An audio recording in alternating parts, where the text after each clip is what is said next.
Ian Bagg. Very funny. Ian Bagg. Come on. Ian Bagg, everybody. Ian Bagg. Ian Bagg, everybody. My name's Ian Bagg, and I'm a comedian, and this is my story. Back in a different century, I started comedy in a place called Vancouver, British Columbia. I'm not from Vancouver, I'm actually from Terrace, BC, and Australia. My mom's Australian, my dad's Canadian. When I started on open mics. The very funny Ian Bagg. Come on.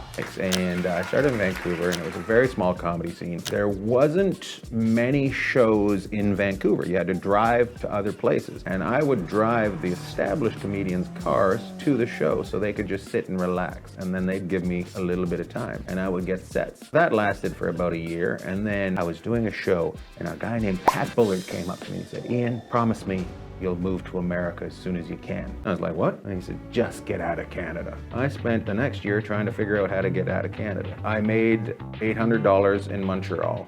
It was the most money I ever had in my bank account ever. I took that money, $800 Canadian, and turned it into $600 American. I bought a train ticket to New York. Lucian Hold told me if I came to New York, he would put me on stage. I got on a train, and I went across the border, and they said, "What are you doing?" And I said, "I'm going to write a story on New York." I was a writer because I had all these comedy books, because all these comedians have these books, right? I found a flyer on the floor of the train station as I stepped out of the train for a youth hostel. It had, you pull those things off, the phone numbers. I pulled it off and I called and I said, "Do you have rooms for it?" And they said, "They're $14 a day, you need a passport." And I happened to have my passport with me because you didn't need a passport to travel to America at that time. I lived in a youth hostel for 3 months, and I called Lucian Hold. And he said, "Yeah, I remember you have to put me on stage." He paid me $20 cash every time I went on stage, and he was putting me on 3 or 4 times a night. So I was making my $14 for the youth hostel, and then I had $6 extra.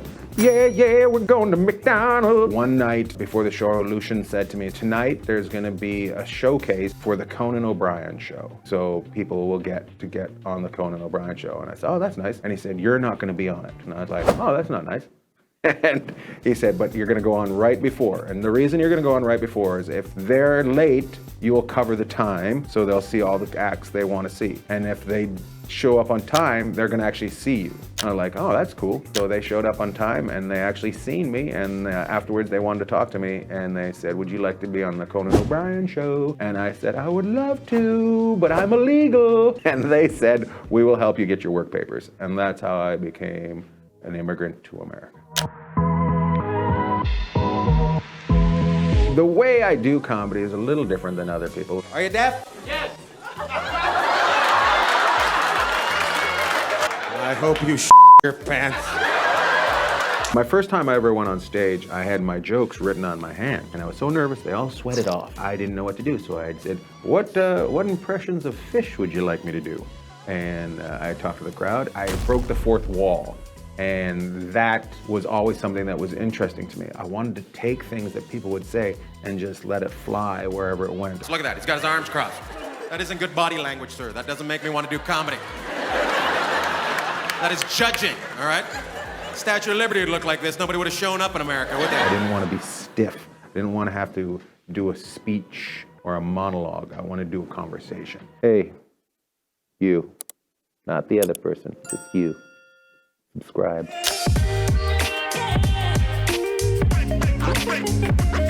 I get this question a lot of like, who inspired you? There's a guy named Dave Allen out of Ireland that I love.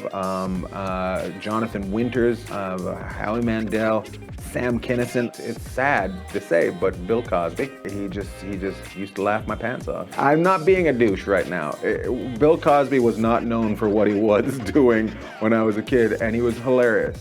Do I find him funny? No, I haven't found him funny for years. He's actually quite boring. He sits down, and I can't stand it when somebody sits down when they're doing stand-up. It's called stand-up, not sit down and give me a story. Yeah, I found a lot of resistance to my style. I used to get fired all the time from clubs because I do crowd work. "No crowd work here. You're stirring the audience up, and we don't need that. There's somebody that has to go on stage after you." So I'd actually, instead of featuring, I'd MC a lot, because as MC, it's actually quite natural to do crowd work. You should welcome the crowd. You should let them know about the club. You should ask them if there's a birthday in the crowd, so you can have this kind of rapport. It would give me a little longer sets than normal MCs would get, and I'd be able to do this, but I wouldn't be the feature, so it would be a normal monologist before the headliner. I remember once working with John Witherspoon, who I love, and still to this day, I absolutely love him, and God rest his soul. But he had me fired after the first show. He's like, nope, not following that.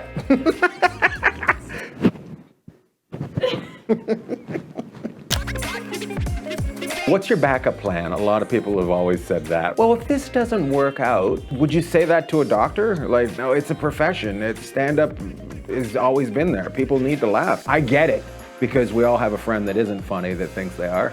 And you have to say, what's your backup plan? But I was always funny.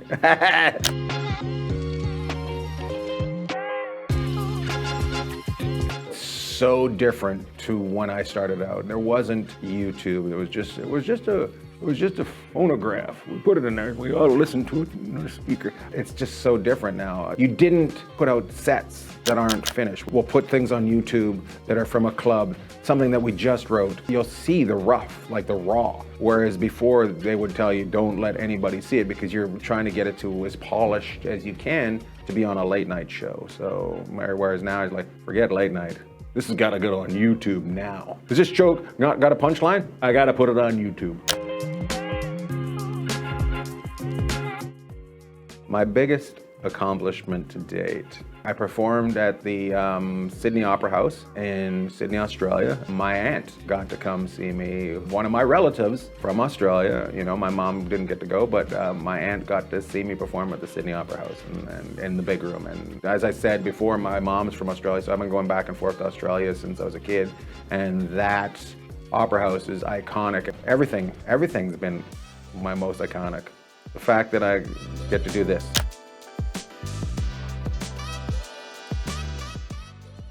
So I grew up playing hockey. It was the sport of my hometown, of my city, of my country. It's actually where I kind of got my comedy chops. I would sit on the bus and I would make everybody laugh because we didn't have cell phones back then, though we all had to talk to each other. I just love it. It's the best sport ever. It's fast. It's kind of like my comedy. It's fast, it moves quick, it changes up. At the end of it, everybody shakes hands and moves on.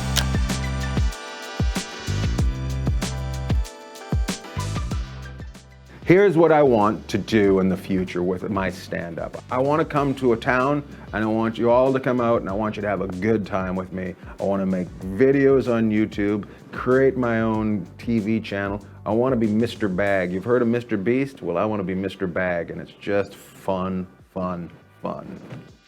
I'm going to be doing a lot more long-form YouTube, so let me know what you guys want to see. Like, subscribe, and turn on post notifications.